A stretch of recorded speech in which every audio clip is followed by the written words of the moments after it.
अब आपको आरक्षण से दिक्कत है? नहीं, अरे आरक्षण से बहुत दिक्कत है। हाँ। क्या हो सकता है 10 वर्ष का आरक्षण 50 वर्ष 70 वर्ष हो गया, क्या हो सकता है आरक्षण की है सब तो लोग आप लोग को भी है महाराज, आप लोगों को भी 10% मिला है ईडब्ल्यूएस में आरक्षण, आप भी ले रहे हैं? श्रीमान जी नहीं मिला, आज भी प्रिंट में केवल कागज में कोन पूर्ति हुई है और लड़के वहाँ से निकाल दिए जाते हैं। आप लोग को भी हम आयोग की बात ईडब्ल्यूएस करते हैं, हम आयोग की बात करते हैं। ईडब्ल्यूएस मिला है आप लोग को 10%? हम आयोग की बात करते हैं, आयोग की बात 10% में बताइए। यहाँ की जब जन शिक्षित लोग हैं उनको निकाल दिया जा रहा है। मायावती के शासनकाल में अम्बेडकर नाम से बना था, इलाहाबाद में लखनऊ में सीएम्स बना था, क्यों कांसी राम को भेजा गया बाहर? क्या आवश्यकता थी? वहाँ अच्छे से डॉक्टर थे, क्यों भेजा गया?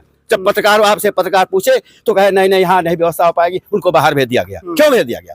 जब आप यम्स का व्यवस्थापना करा दिए लखनऊ में बढ़िया से बढ़िया डॉक्टर के, क्यों भगे?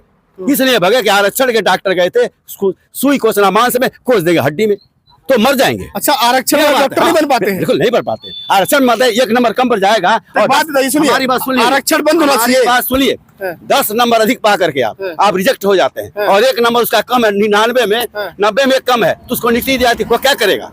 तो ईडब्ल्यूएस बंद होना चाहिए फिर तो? नहीं, सुनिए, आरक्षण नहीं होना चाहिए। ईडब्ल्यूएस बंद होना चाहिए ना? नहीं, आरक्षण नहीं होना चाहिए। नहीं तो ईडब्ल्यूएस जो है, सेना में भी तो आरक्षण करनी क्यों नहीं? चाहिए। सेना में भी आरक्षण दिया जाए, जो बॉर्डर पर लड़ते हैं क्यों नहीं उनको दिया जाता है आरक्षण? उनको भेजा जाए पहले, क्या हो सकता है? उनको पहले भेजा जाए, जो आरक्षण लेकर जाते हैं उनको लड़ना चाहिए सेना पर ना। क्यों बलि का बकरा समाज सामान्य के बच्चे चलते हैं? क्यों सिंह रेजिमेंट चलता है? क्यों जाता है? एक बात क्या हो सकता है? इस देश में जातीय जनगणना होनी चाहिए? नहीं होनी चाहिए। क्या हो सकता है? जातिगत मतलब विवाद लड़ा, वो कहेंगे हमको हमारे बच्चे की संख्या इतनी है, हमको एक कुर्सी चाहिए, जबरदस्ती छीन लेंगे। और बैठने के लिए मेरी बात सुनिए, आपके पिताजी हैं जी, आपके पिताजी के पास 4 बीघा जमीन है, जी जी, ठीक है, आप 4 भाई हैं जी। तो पिताजी ने क्या किया, बड़े वाले बेटे को 3 बीघा जमीन दे दिया। क्यों दिया? सुनिए मेरी बात, 3 बीघा जमीन दे दिया और जो 1 बीघा जमीन बची उसमें 3 बेटों को दिया। तो पिताजी ने सही किया कि गलत किया? गलत किया। गलत किया। गलत किया। आप सुनिए, गलत किया। तो इस देश में जो संवर्ण, अब सुनिए, इस देश में जो संवर्ण जाति है वो 15% के आसपास है, 15%।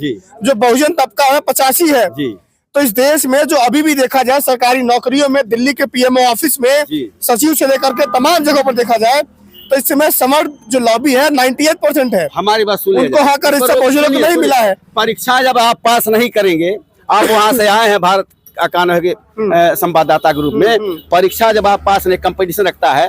पहले बीएड पर नौकरी लगती थी कि जो लड़का बीएड कर लेगा तो उसकी गवर्नमेंट जॉब मिल जाएगा। आज पीएचडी होल्डर हैं, MA BEd MEd C TET सभी निकाल चुके हैं, लेकिन अगर उसका नंबर बराबर पर है उसको रिजेक्ट कर दिया जा रहा है। क्या हो सकता है इसकी? और 1 नंबर कम ही दलित का लड़का है उसको नौकरी क्यों दी जाती है? आपको पता है दिल्ली यूनिवर्सिटी में, जेएनयू में जो एडमिशन होते हैं, जाति देख करके बच्चों को नंबर नहीं मिलता इंटरव्यू में।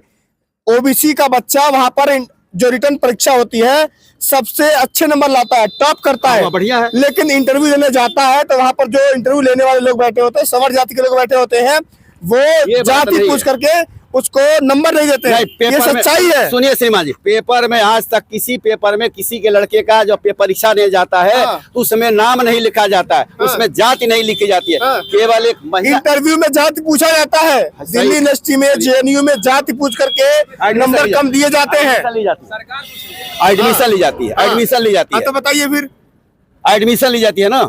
आपने बोला कि जाति नहीं है तो उसकी होनी चाहिए, सीनियर लड़का का एडमिशन होना चाहिए, परंतु उसमें जो है जैसे आपने मेरिट निकाल दिया। मेरी बात मत जाइए, मेरी बात सुनिए। आज ईडब्ल्यूएस कोटा मिलता है, पता है आपको? मेरी बात सुनिए, आप पढ़े हैं, ईडब्ल्यूएस कोटा मिलता है, पता है आपको? सुनिए, आरक्षण बात करते हैं, आरक्षण पे बोलिए। ईडब्ल्यूएस कोटा है, संवर्ण जाति को 10% मिलता है। एक बात बताइए, इस देश में बहुजन तबका 85% है। आज तक लागू नहीं हुआ है। हो चुका है महाराज, कैसी बात करते हैं आप? हो चुका है, बताइए। आज तक लागू नहीं हुआ है। हो चुका है, आज तक लागू नहीं हुआ है, केवल कागज में लागू हुआ है। हो चुका है, नहीं हुआ है, कागज में लागू हुआ है, लेकिन प्रेजेंट में जाने पर एसएससी जीडी में, यूपी पुलिस में का बच्चे नहीं ले रहे हैं। हमारे बच्चे गए थे, हम अभी बात कर रहे हैं। हो चुका है, नहीं हुआ है, वहाँ छाट दिया गया। हो चुका है। और आरक्षण के लिए तहसीलदार के लिए डीएम कहते हैं हमारे लड़के दौड़े। हमसे बात मत करिए इसके बारे में। आपको नहीं मिला होगा, आपके साथ अन्याय हुआ, मानता हूँ, अन्याय हुआ, लेकिन ये लागू हो चुका है। लागू तो कागज में हो गया है, लेकिन धरातल कुछ नहीं, जीरो। चलिए मैं लौटता हूँ आपके पास। एक बात बताइए, इस बार 2024 में बीजेपी सरकार या बीजेपी सरकार बन जाएगी, ये भी आकाश ने कोई रोक नहीं पाया, क्योंकि उत्तराधिकारी कोई किसी पार्टी में अच्छा नहीं दिखाई दे रहा है, जो लेकर 4 लोगों को साथ में चला, कोई नहीं, मजबूर होकर लोग बीजेपी को वोट देंगे, मजबूर होकर देंगे।